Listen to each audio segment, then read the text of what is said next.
आज सिद्धार्थ बुद्ध विहार की समिति का मैं धन्यवाद अदा करता हूँ जिन्होंने यहाँ पर कठिन चीवरदान के कार्यक्रम का आयोजन किया और हमारे धम्म गुरुओं का सम्मान बढ़ाया और साथ ही साथ तमाम भाई बहनों का जिन्होंने उन धम्म गुरुओं के सम्मान में यहाँ पर आए और यहाँ पर जो कार्यक्रम चला वो सभी आप लोगों ने चैनल पर देखा। 10 तारीख को अक्टूबर के महीने में गोरखपुर में एक कार्यक्रम आयोजन किया गया, एक प्रदर्शन आयोजन किया गया कलेक्ट्रेट में, जहाँ पर कमिश्नर से कुछ मांगे थी बहुजन समाज की। उन मांगों को दिखाने के लिए, उस खबर को दिखाने के लिए मैं मनोजनतानी समता आवाज टीवी से अपने सहयोगी संतोष अम्बेर के साथ गोरखपुर पहुंचा था, जहां पर आंदोलन चला। ये भारत के इतिहास का पहला एक ऐसा आंदोलन था जो सुबह 9 बजे शुरू हुआ और रात को लगभग 3-4 बजे तक लोग वहाँ पर जमे रहे। हमने हजारों आंदोलन प्रोटेस्ट हमने कवर किए हैं। उनमें क्या देखा जाता है कि 300-400 लोग इकट्ठा होते हैं और 2-3 बजे तक वो 50-100 की संख्या में रह जाते हैं। लेकिन ये एकमात्र ऐसा प्रोटेस्ट था कि महिलाएं रुकने का नाम नहीं ले रही थी।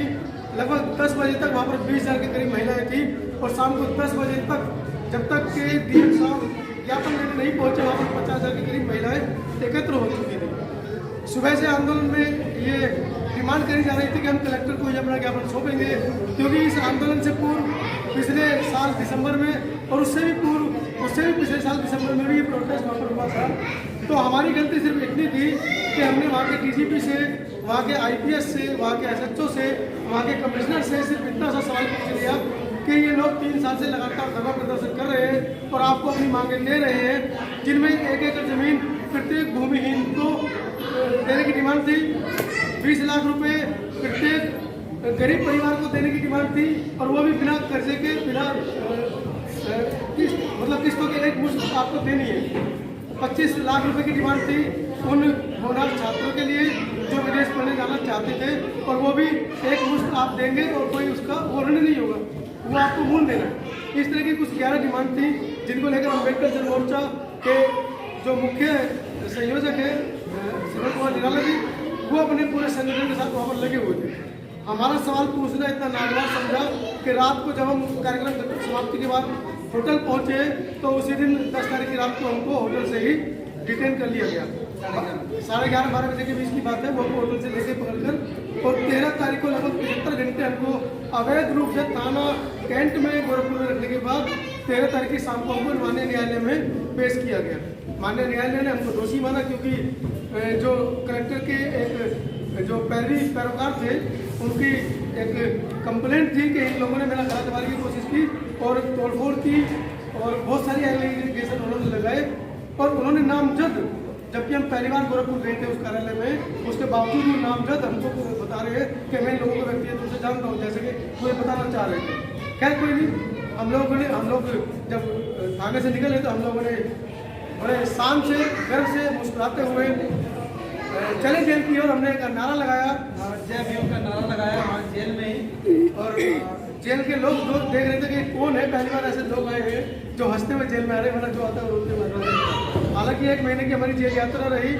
हमारे बैरक में लगभग 200 जेल सहयोगी थे, जो बंदी थे, उनमें से लगभग 180 को हम जिस दिन जेल से बाहर निकले उन्होंने पैर छुए हमारे और कहा कि आप जैसे आंदोलनकारी हमने कभी नहीं देखे, हम उनको भी अम्बेडकरवादी बनाकर बाहर निकले।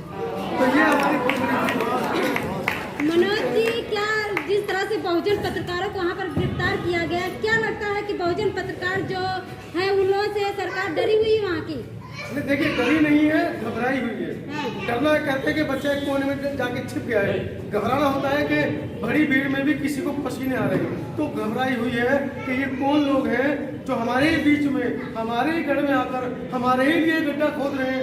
ये कौन लोग हैं जो दिल्ली से यहाँ गए, जबकि गोरखपुर का कोई पत्रकार वहाँ नहीं पहुँचा।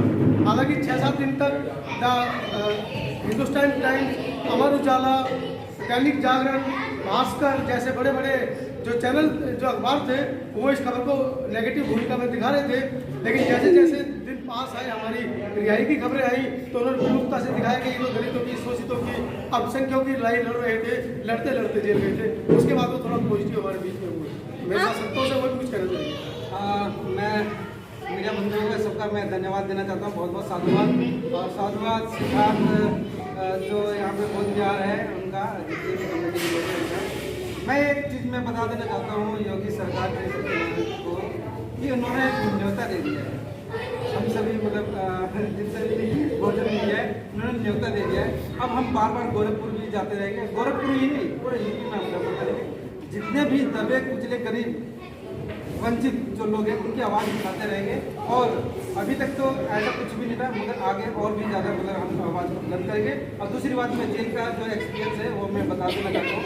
जो कैपेसिटी थी जेल की वो 950 कैदियों की थी, मगर वहाँ पे जो अभी वर्तमान में 2500 जो कैदी है वहाँ पे रह रहे हैं। 2500 अब ये लगा सकते हैं 2500 में कौन लोग, सिर्फ और सिर्फ SC ST माइनॉरिटी 80% ज़्यादा है, 80 से भी ज़्यादा। और यही नहीं, उनको मतलब कि वैसे धराए लगा करके पकड़ करके रास्ते पे चल रहा है उसको पकड़ कर सीधा जेल में, ताकि आने वाले चुनाव में वो ये दिखा सके अखबारों के माध्यम से कि हमने इतने जो गैंगस्टर पकड़े हैं, इतने चोर पकड़े हैं, इतने लोग पकड़े हैं, वो एक आंकड़ा बनाकर प्रस्तुत कर सके और लोगों को ये भ्रमित कर सके कि हमारी सरकार सबसे अच्छी थी। आप सभी लोगों को धन्यवाद, आपने बड़े प्यार से हमारी बातें सुनी। मैं यहाँ पर हमारी बहनों का जो पॉलिटिक्स आई है उनका भी धन्यवाद करूँगा। माता रामाबाई संगठन की मीना बहन है, पूरा संगठन साथ में है। मीना दीदी हमारे साथ है, गाजियाबाद से आई है। जगरोसरी बहन जी हमारे साथ है। आप सभी बहनों का मैं धन्यवाद करूँगा और खासकर दीदी का भी स्वागत करेंगे कि धन्यवाद करेंगे कि आप लोगों ने कम से कम ये आवाज़ तो उठाई कि मीडिया कर्मी जेल से आए। इन भाइयों का भी हम थोड़ा स्वागत करते हैं। बहुत बहुत धन्यवाद। संयुक्त सदन में कहना चाहूँगा, देखिए ये हमारे 2 स्तर बहुत बड़े हो गए हैं और हमें उसमें एक का करना है। ये ध्यान रखना शिक्षा गहरे की बात कह रहा हूँ मैं। एक तो हमारा मीडिया मजबूत होना आ जा करके इससे ज़्यादा भयभीत नहीं, क्योंकि अभी तक हमारी बात नहीं पहुँच रही। भगवान के चक्कर में हम सब, हमारी जो महिलाएं हैं और विश्वास में थी, पूजा पाठ करनी थी। आज आप लोगों ने जागृत कर दिया कि नहीं, बुद्ध की तरफ चलो, बाबा साहब की तरफ चलो। उन्होंने जो प्रकाश दिया है हमें, उस प्रकाश में आओ, अंधेरे में मत रहो। अंधेरे में रहना नहीं है हमें। और आज से हमारे अंदर निडरता ही है, निडरता से हमें ज्ञान हो गया कि हम तो बहुत मजबूत हैं। हमारे कौन पिलर है? बाबा साहब लेकर जो विश्व के टॉप बौद्ध ही सत्य और हमारे जो है क्या नाम है तथागत गौतम बुद्ध, जो विश्व के टॉप, जिन्होंने वैज्ञानिक नहीं सब चीज़ों को पीछे छोड़ दिया है ज्ञान के अंदर। तो ऐसे ऐसे जो हमारे पूज्य हैं उनको मान के हम चल रहे, तो डरना काहे का? भाई डरना नहीं है हमें। आँख मीच के आगे बढ़िए, आँख मीच के आगे बढ़िए। कोई माई का लाल नहीं है हमें रोकने वाला, क्योंकि हमारे पास में विद्या है, अंधकार नहीं है। जय भीम मनोबल।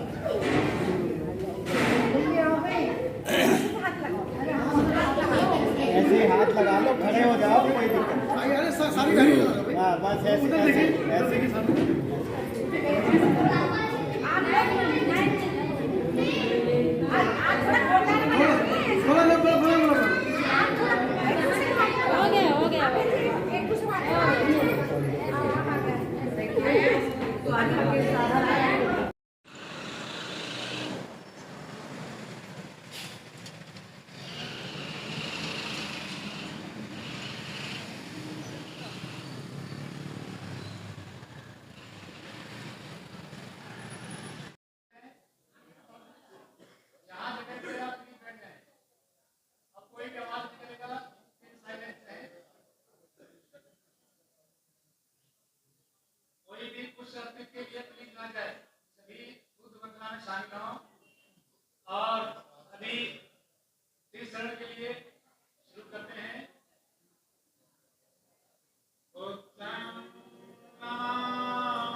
पाणि सिक्खापयामि।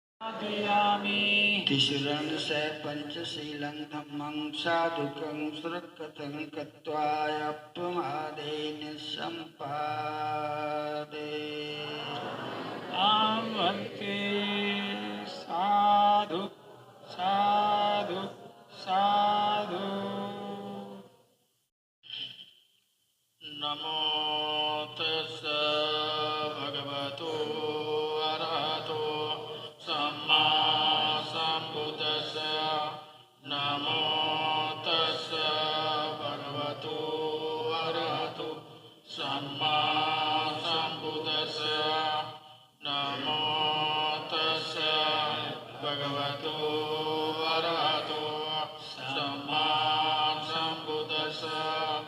इतिपिसो भगवा अरहं सम्मा सम्बुद्धो विद्याचरण सम्पन्नो सुगतो लोकविदो यतोत्तर पुरुषोत्तमसारथि सत्तादेव मनुष्याणां बुद्धो भगवते स्वगतो भगवता धर्मो साण्डिटिको अकालिको ये पार्षिको योपननिको पश्चातं वेदितपो विहोयिते सुपटिपन्नो भगवतो सावकसङ्घो पूज्यपटिपन्नो भगवतो सावकसङ्घो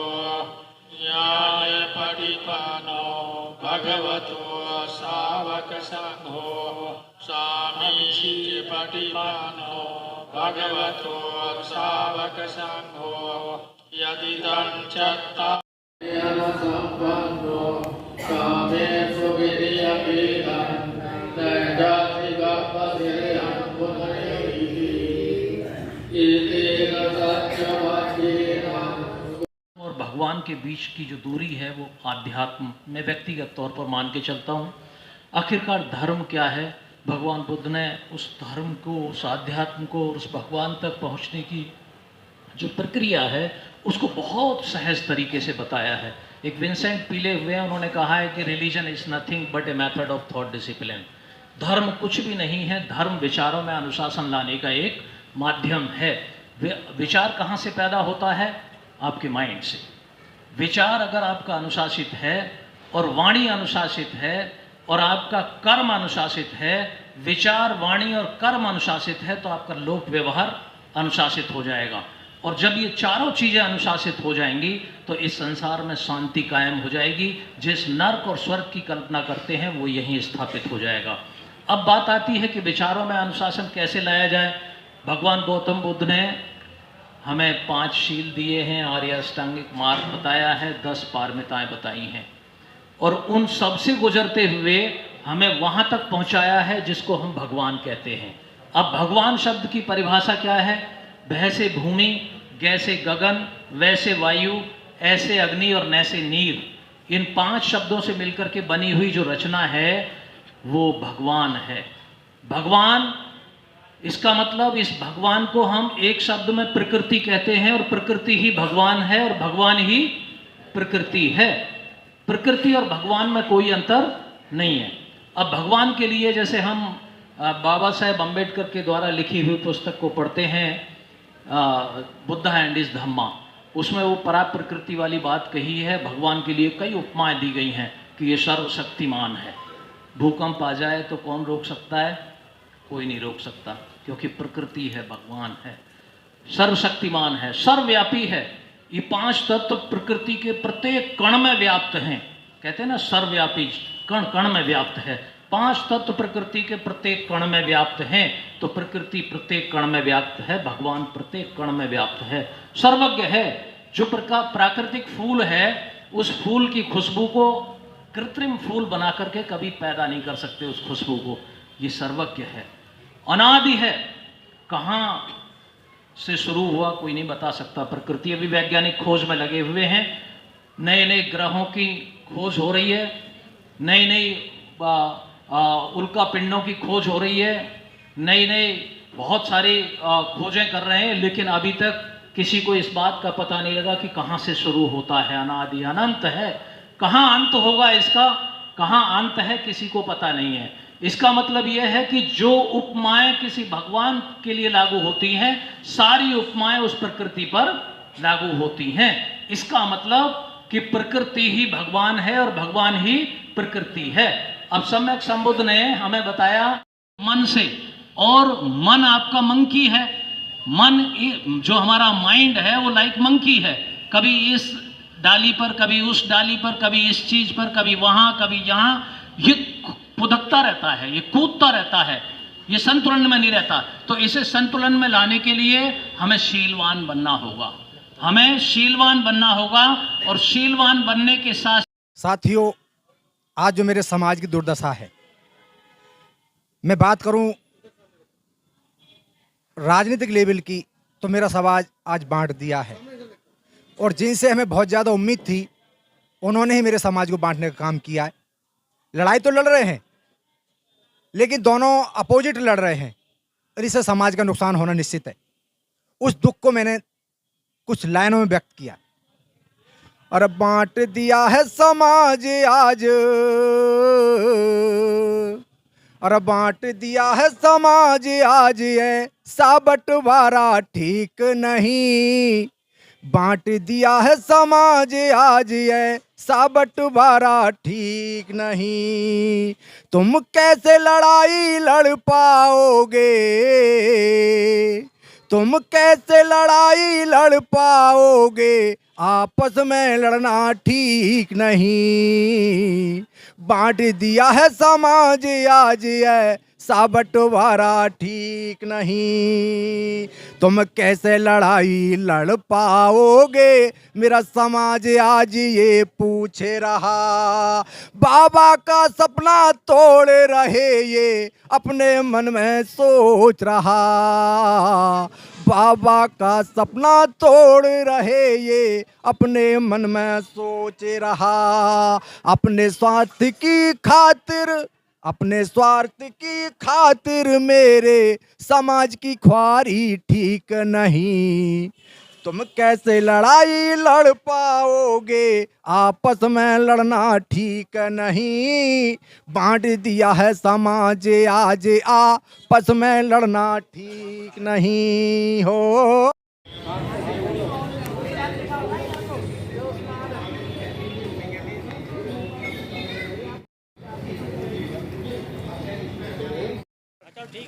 आइए भंती जी से जानते हैं आज के कार्यक्रम पे उनके क्या विचार हैं। आज के विचार ये हैं कि आज जो है ये सारे भारत में जहाँ बुद्धिस्ट लोग रहते हैं, बहुत बिहार हैं, उस बिहार पे जो है वर्षावास के बाद जो कठिन शिविर मनाया जाता है, ये बुद्ध शासन की प्रणाली है। इस तरह से हम सब लोगों को मनाना चाहिए, और भारत में बौद्ध धर्म की संस्कृति तभी कायम रहेगी। इसलिए सारे बौद्धों को चाहिए कि अपने बिहार पे भिक्षुओं को वर्षावास कराएं, और वर्षावास जहाँ करते हैं वहाँ पर कई भिक्षु मिलकर के वर्षावास करते हैं। और क्वार की पूर्णिमा को पमारना दिन होता है। कठिन चीवरदान ये पूरा कार्तिक के माह में किसी भी दिन सुविधा के अनुसार निश्चित किया जाता है। वहाँ पर सारे भिक्षु इकट्ठे होते हैं और फिर धर्म संदेश समाज जो इकट्ठा होता है उसको देते हैं।